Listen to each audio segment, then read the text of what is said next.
I was popping everybody, welcome to another video. Today's going to be like an educational trade recap. I'm going to break down the trade that I took, why I took this trade, and just my conviction behind it, because when you look at the trade on paper, it does not look like the best trade, but this is where discretion and market experience comes in at. Now, I did not enter off of my specific necessarily entry model.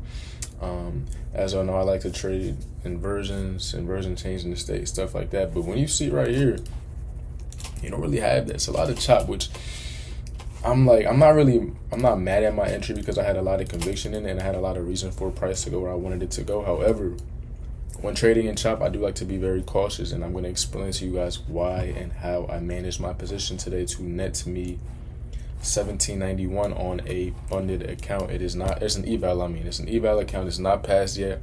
I made $1,700 on this one, and I made another. I'll pull it up for y'all.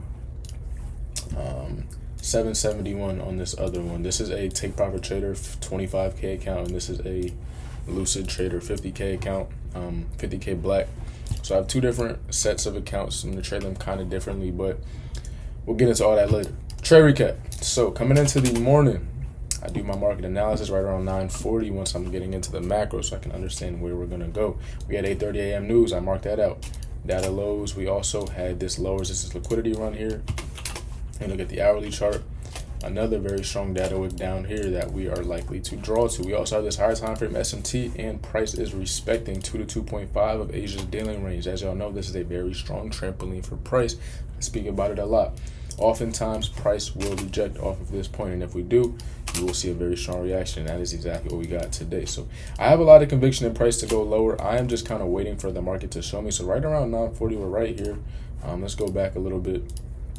And I mark out, I'm seeing we're holding this bullish gap.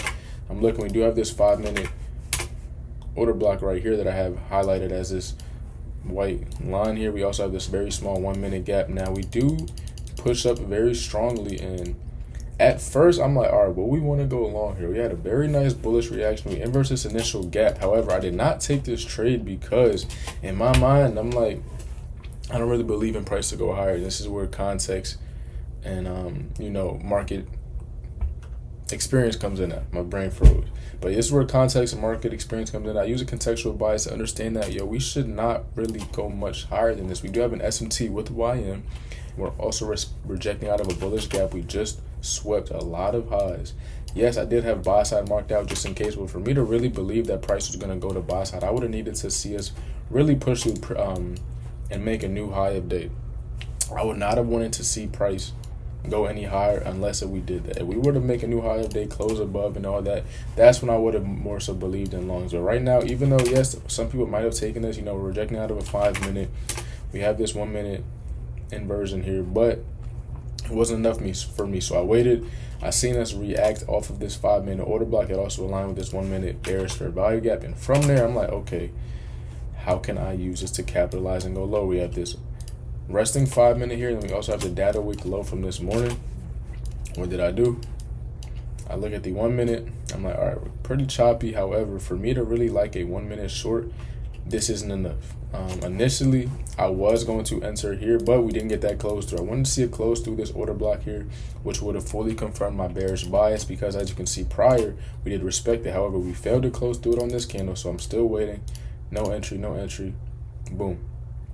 I got my entry on this candle right here. This is my fill, and my stop loss is at this high. I have a very loose stop because when you do see the market tending to chop and barcode like this, like looking at the 3-minute, which I don't really condone to enter and chop. I'm not really it's not the best entry, but I do want to provide you guys my insight and why I did end up taking this trade. So enter this trade here. Once we got that change in the state, full change in the state, as we're waiting for that full candle close and waiting for the full candle body to disrespect wherever you want to see it. Disrespect is very important as well, because usually I would probably have my stop loss like here. Price would have came very close, but instead I was running a pretty loose stop, targeting a 1-2, like a 1. What was it at? What was my full profit take at? It was a specific area. Okay, this unfilled 2-minute here. So I was at a 1 to 1.4 R.